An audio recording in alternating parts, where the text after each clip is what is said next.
In today's video, I'm going to teach you how to duplicate any Shopify section to a different page.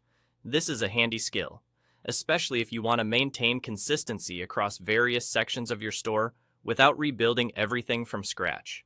So, let's dive into it. First off, make sure you're on your site editor.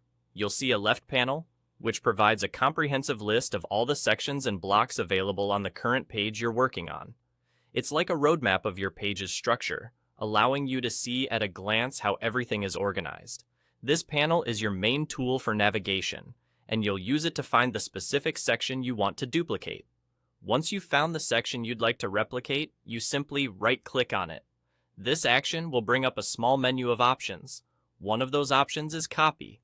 Go ahead and select Copy for the section you're interested in. What this does is, it creates a duplicate of that section's configuration and holds it in your clipboard, ready to be pasted elsewhere. Now, with that section copied, navigate to the page where you want this duplicated section to appear. This could be another product page, your home page, or any other page in your Shopify store. Once you're on the desired page, look for the specific area where you'd like this new section to be inserted. This could be anywhere on your page, depending on where you think it fits best. Similar to how you copied, move your cursor to that area, right-click again, and from the menu that pops up, select Paste. That will insert the copied section into your new page. It's as simple as that. By doing this, you ensure the look and functionality are consistent with what you've previously designed, which saves time and maintains a cohesive customer experience across your store. And there you have it. By following these steps, you can effortlessly duplicate sections across different pages in your Shopify store with just a few clicks.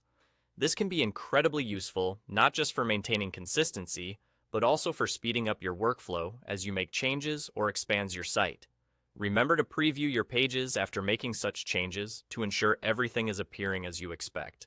Sometimes minor adjustments might be needed to perfect the layout on the new page. And, as always, happy editing!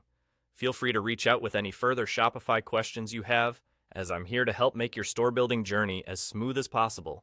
Thanks for watching, and if you found this helpful, be sure to subscribe for more tips and tricks.